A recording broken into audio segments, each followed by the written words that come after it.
Baik saudara, kita akan melanjutkan pembacaan firman Tuhan pada hari ini. Kemarin kita sudah sampai di Bilangan, ya. Bilangan pasal yang ke-27, kemarin kita sudah membaca dan tentang Yosua menggantikan Musa, ya. Kita sudah melihat kemarin bagaimana Musa, saudara. Ia ketika itu dipanggil oleh Tuhan dan Tuhan berkata kepadanya bahwa dia akan dikumpulkan kepada kaum leluhurnya. Dengan kata lain Musa akan mati. Ya, dan dikatakan oleh Tuhan bahwa dia memang tidak akan masuk melihat tanah perjanjian. Lalu ya Musa berdoa kepada Tuhan, dia bilang, Tuhan, ya kalau memang ya aku akan dipanggil, maka Tuhan angkatlah ya seorang penggantiku.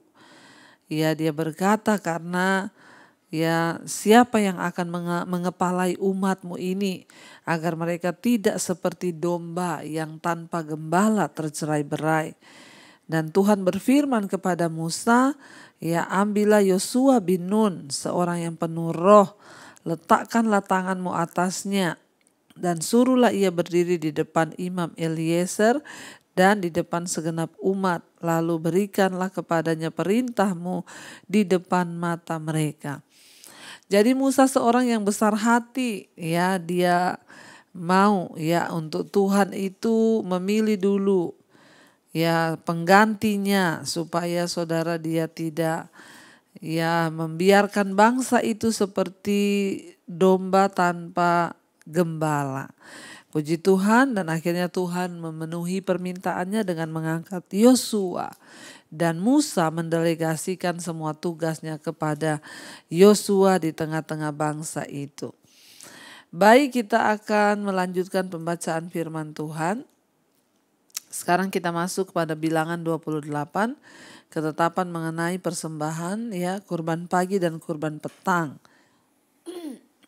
Kalau kita melihat di sini tidak terlalu banyak yang bisa dibahas karena ini tentang ya korban-korban ya.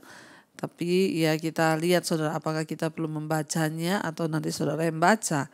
Saya akan baca dulu ayat yang pertama. Tuhan berfirman kepada Musa, perintahkanlah kepada orang Israel dan katakanlah kepada mereka dengan setia dan pada waktu yang ditetapkan haruslah kamu mempersembahkan persembahan-persembahan kepadaku sebagai santapanku, berupa korban api-apian yang baunya menyenangkan bagiku. Katakanlah kepada mereka, inilah korban api-apian yang harus kamu persembahkan kepada Tuhan, 2 ekor domba berumur setahun yang tidak bercela setiap hari sebagai korban bakaran yang tetap. Ya, domba yang satu haruslah kau olah pada waktu pagi, domba yang lain haruslah kau olah pada waktu senja. Jadi Tuhan itu mengatur persembahan. Dikatakan persembahan itu harus dibawa secara teratur ya dan disajikan menurut ketetapan yang telah ditentukan sendiri oleh Tuhan dan di dalam pengawasan para imam saudara ya. Kalau kita lihat ya pada zaman dulu ini aturan-aturan. Dan semua orang itu harus mengikuti ya ketentuan tersebut. Ya, dan hal ini memberi kesempatan bagi bangsa itu untuk mempersiapkan hati mereka untuk beribadah. Ya, karena kenapa tanpa kesiapan hati ibadah kita tidak berarti. Sebaliknya bila kita menyiapkan hidup dan hati kita ya, lalu menghampiri Tuhan dalam roh yang penuh ucapan syukur, maka Allah akan disenangkan. Dan kita pasti akan memperoleh ya berkat-berkat Tuhan kalau kita pun menyenangkan Tuhan saudara ya. Dan dikatakan di sana ya mereka mempersembahkan pada waktu pagi dan pada waktu petang juga 1/10 eva tepung yang terbaik untuk korban sajian diolah dengan 1/4 hin minyak tumbuk, itulah korban bakaran yang tetap dan diolah pertama kali di atas gunung Sinai menjadi bau yang menyenangkan suatu korban api-apian bagi Tuhan. Dan korban curahannya ialah 1/4 hin untuk setiap domba curahkanlah minuman yang memabukkan sebagai korban curahan bagi Tuhan di tempat kudus. Dan domba yang lain haruslah kau olah pada waktu senja, sama seperti korban sajian pada waktu pagi, dan sama seperti korban curahan haruslah engkau mengolahnya sebagai korban api-apian yang baunya menyenangkan hati Tuhan. Ya, saudara, kita melihat di sini Tuhan mengatur semua tentang persembahan mereka.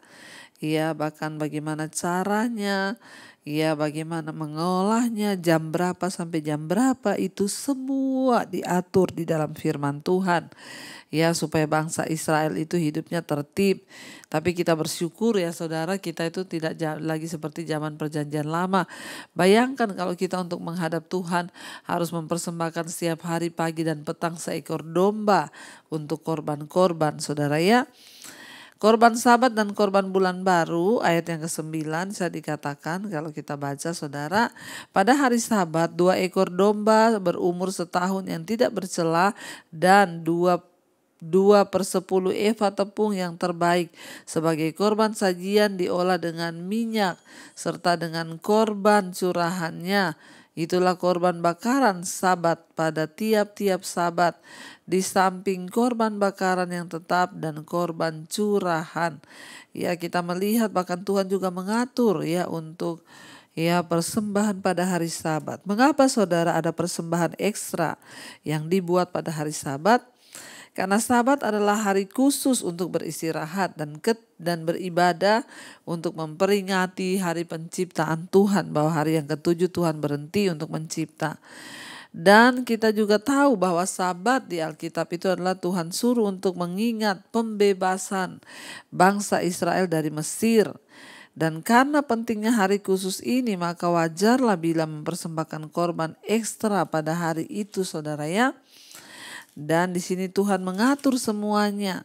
Dikatakan ya Tuhan mengatur untuk mempersembahkan pada bulan barumu haruslah kamu mempersembahkan sebagai korban bakaran kepada Tuhan 2 ekor lembu jantan, 2 domba berumur setahun yang tidak bercela dan juga 3/10 eva.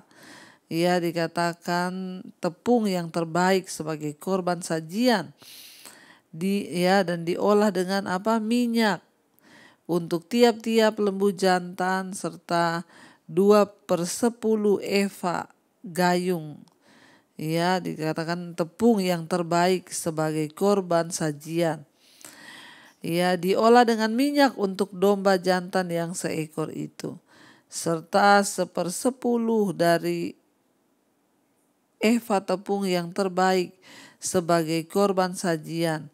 Diolah dengan minyak untuk tiap-tiap domba. Inilah suatu korban bakaran, bau yang menyenangkan, suatu korban api-apian bagi Tuhan.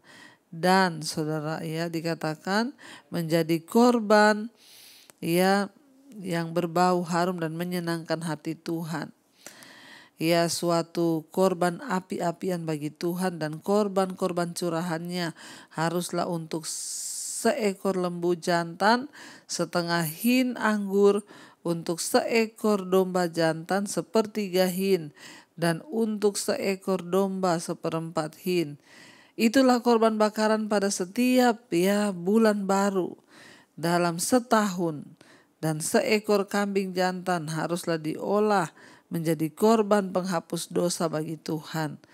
Dan dikatakan di sana serta dengan korban curahannya di samping kurban bakaran yang tetap. Jadi ada kurban-kurban lain selain korban-korban yang sudah ditetapkan Tuhan. Kita melihat di sini saudara, Tuhan menetapkan betapa rinci dan kita bersyukur itu tadi yang saya bilang. Kita tidak lagi ada di zaman perjanjian lama di mana kita harus mempersembahkan korban ini dan itu, tapi kita diajar oleh Tuhan untuk sungguh-sungguh memberi hidup yang terbaik bagi Tuhan. Saudara, kita bisa belajar hari ini saudara ya, bahwa kita ini dituntut untuk memberi kepada Tuhan segala sesuatu menurut apa yang Tuhan mau, menurut apa yang Tuhan inginkan sehingga kita tidak salah untuk memberi kepada Tuhan.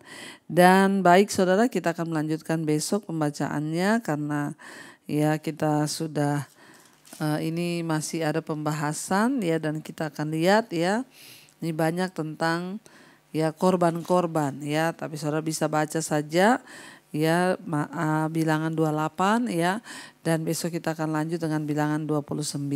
Kalau masih banyak tentang aturan-aturan sebaiknya saudara baca ya, supaya tidak membuang waktu kita dalam mempelajari Alkitab. Baik, mari kita tundukkan kepala, kita berdoa. Terima kasih Bapa, kami mengucap syukur buat malam ini untuk kebenaran firman-Mu. Tuhan, Engkau mengajarkan kepada kami segala sesuatu. Engkau mengajarkan kepada kami untuk memberi persembahan. Ajar kami memberi hidup sebagai persembahan yang terbaik bagi Tuhan. Dari kitab Perjanjian Lama kami belajar tentang bagaimana kami memberi persembahan. Tuhan mengatur semuanya begitu detail. Kami mau belajar Tuhan untuk juga memberi persembahan kami dengan sikap hati yang benar. Terima kasih Bapa, kami berdoa menyerahkan ketentraman untuk bumi ini.